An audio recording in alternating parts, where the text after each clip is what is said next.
रमा एकादशी महात्म्य। युधिष्ठिर ने पूछा, जनार्दन, मुझ पर आपका स्नेह है, अत कृपा करके बताइए कि कार्तिक के कृष्ण पक्ष में कौन सी एकादशी होती है। भगवान श्री कृष्ण बोले, राजन, कार्तिक गुजरात महाराष्ट्र के अनुसार आश्विन के कृष्ण पक्ष में रमा नाम की विख्यात और परम कल्याणमयी एकादशी होती है। यह परम उत्तम है और बड़े बड़े पापों को हरने वाली है। पूर्व काल में मुचुकुंद नाम से विख्यात एक राजा हो चुके हैं, जो भगवान श्री विष्णु के भक्त और सत्य प्रतिज्ञ थे।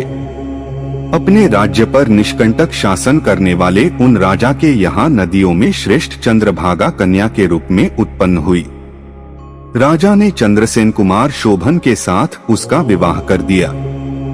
एक बार शोभन दशमी के दिन अपने ससुर के घर आए और उसी दिन समूचे नगर में पूर्ववत ढिंढोरा पिटवाया गया कि एकादशी के दिन कोई भी भोजन न करे। इसे सुनकर शोभन ने अपनी प्यारी पत्नी चंद्रभागा से कहा, प्रिय, अब मुझे इस समय क्या करना चाहिए, इसकी शिक्षा दो। चंद्रभागा बोली, प्रभो, मेरे पिता के घर पर एकादशी के दिन मनुष्य तो क्या कोई पालतू पशु आदि भी भोजन नहीं कर सकते। प्राणनाथ, यदि आप भोजन करेंगे तो आपकी बड़ी निंदा होगी। इस प्रकार मन में विचार करके अपने चित्त को दृढ़ कीजिए। शोभन ने कहा, प्रिय, तुम्हारा कहना सत्य है, मैं भी उपवास करूंगा। दैव का जैसा विधान है वैसा ही होगा। भगवान श्री कृष्ण कहते हैं, इस प्रकार दृढ़ निश्चय करके शोभन ने व्रत के नियम का पालन किया, किंतु सूर्योदय होते होते उनका प्राणांत हो गया। राजा मुचुकुंद ने शोभन का राजोचित दाह संस्कार कराया। चंद्रभागा भी पति का पारलौकिक कर्म करके पिता के ही घर पर रहने लगी। नृपश्रेष्ठ, उधर शोभन इस व्रत के प्रभाव से मंदराचल के शिखर पर बसे हुए परम रमणीय देवपुर को प्राप्त हुए। वहां शोभन द्वितीय कुबेर की भांति शोभा पाने लगे। एक बार राजा मुचुकुंद के नगरवासी विख्यात ब्राह्मण सोमशर्मा तीर्थयात्रा के प्रसंग से घूमते हुए मंदराचल पर्वत पर गए, जहां उन्हें शोभन दिखाई दिए। राजा के दामाद को पहचानकर वे उनके समीप गए। शोभन भी उस समय द्विजश्रेष्ठ सोमशर्मा को आया हुआ देखकर शीघ्र ही आसन से उठ खड़े हुए और उन्हें प्रणाम किया।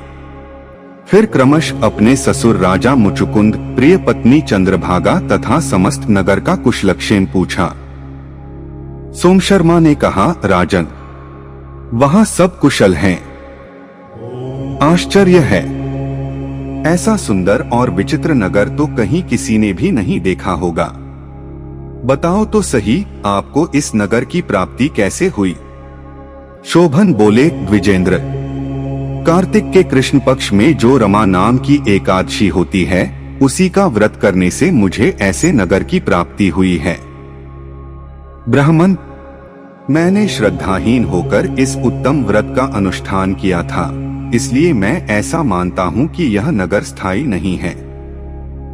आप मुचुकुंद की सुंदरी कन्या चंद्रभागा से यह सारा वृत्तांत कहिएगा। शोभन की बात सुनकर ब्राह्मण मुचुकुंदपुर में गए और वहां चंद्रभागा के सामने उन्होंने सारा वृत्तांत कह सुनाया। सोमशर्मा बोले, शुभे, मैंने तुम्हारे पति को प्रत्यक्ष देखा। इंद्रपुरी के समान उनके दुर्धर्ष नगर का भी अवलोकन किया, किंतु वह नगर अस्थिर है। तुम उसको स्थिर बनाओ। चंद्रभागा ने कहा, ब्रह्मर्षि, मेरे मन में पति के दर्शन की लालसा लगी हुई है। आप मुझे वहां ले चलिए। मैं अपने व्रत के पुण्य से उस नगर को स्थिर बनाऊंगी। भगवान श्री कृष्ण कहते हैं, राजन, चंद्रभागा की बात सुनकर सोमशर्मा उसे साथ ले मंदराचल पर्वत के निकट वामदेव मुनि के आश्रम पर गए।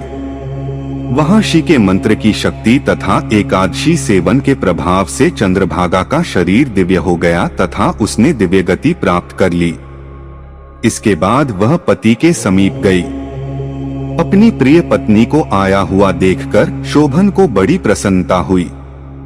उन्होंने उसे बुलाकर अपने वाम भाग में सिंहासन पर बैठाया। तदंतर चंद्रभागा ने अपने प्रियतम से यह प्रिय वचन कहा, नाथ, मैं हित की बात कहती हूँ, सुनिए। जब मैं 8 वर्ष से अधिक उम्र की हो गई, तब से लेकर आज तक मेरे द्वारा किए हुए एकादशी व्रत से जो पुण्य संचित हुआ है, उसके प्रभाव से यह नगर कल्प के अंत तक स्थिर रहेगा तथा सब प्रकार के मनोवांछित वैभव से समृद्धिशाली रहेगा। नृपश्रेष्ठ, इस प्रकार रमा व्रत के प्रभाव से चंद्रभागा दिव्य भोग, दिव्य रूप और दिव्य आभरणों से विभूषित हो अपने पति के साथ मंदराचल के शिखर पर विहार करती है। राजन, मैंने तुम्हारे समक्ष रमा नामक एकादशी का वर्णन किया है। यह चिंतामणि तथा कामधेनु के समान सब मनोरथों को पूर्ण करने वाली है।